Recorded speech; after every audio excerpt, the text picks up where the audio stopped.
mo na.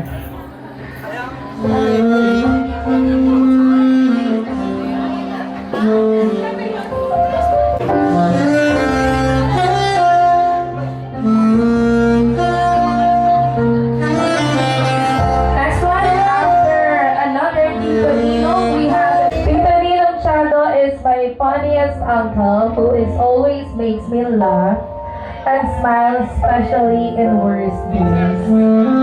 That's Tito Nino Chado.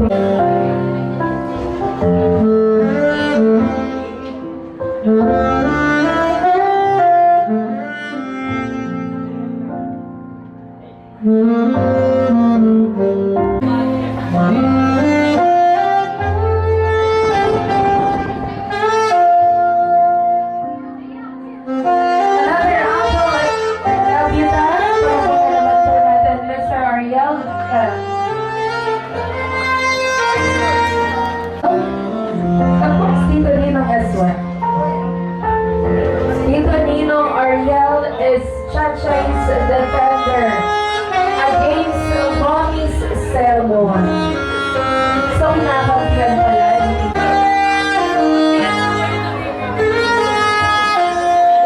Magkakapatid po ba yung mga tatlo? Magkakapatid. Para silang dancer, ano? Para nagsasayaw sila namin. Para he is the first ever person that I found cool. Yes. He is the reason why I love to play video. Hindi na sasabihin sino ka mo. Sinabi, nagtampungan na. Okay. So, ladies and gentlemen, let's have Mr. Alan Charlie Roy. Yeah. Ang pogi, dahil pogi talaga nito. Charlie has been, as per Chachay, quote and quote, Charlie has been my best friend that I trust the most and the one I rant about everything. Alam ang secret ni ate. He's my partner in crime. One, a poging photographer. Wow, you do photography, ah.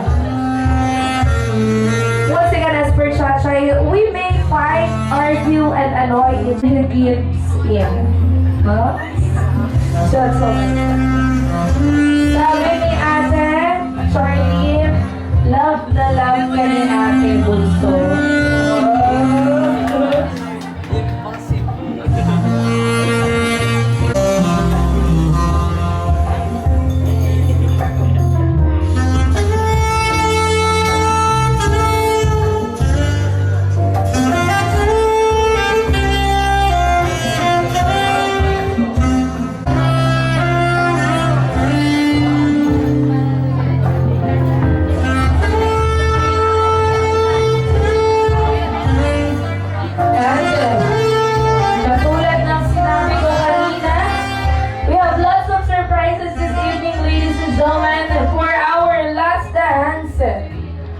Nag-iisang lalaki for now sa buhay ng ating debutant. Palakpakan po natin, Mr. Alan Roy!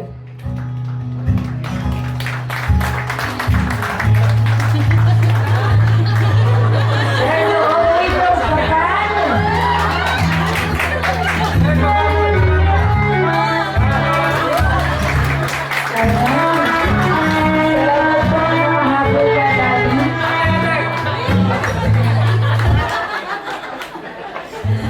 Salamat na nakahabol ka, Gabi. Nabutan mo yung first text mo. This is the description, Daddy, about you as per Chachay. The man of my dreams, the knight in shining armor, the person that loved me the most, and my first love. The person I know who sacrificed himself just to prove and make me and my family happy. Huwag ka pamingin sa akin, sir.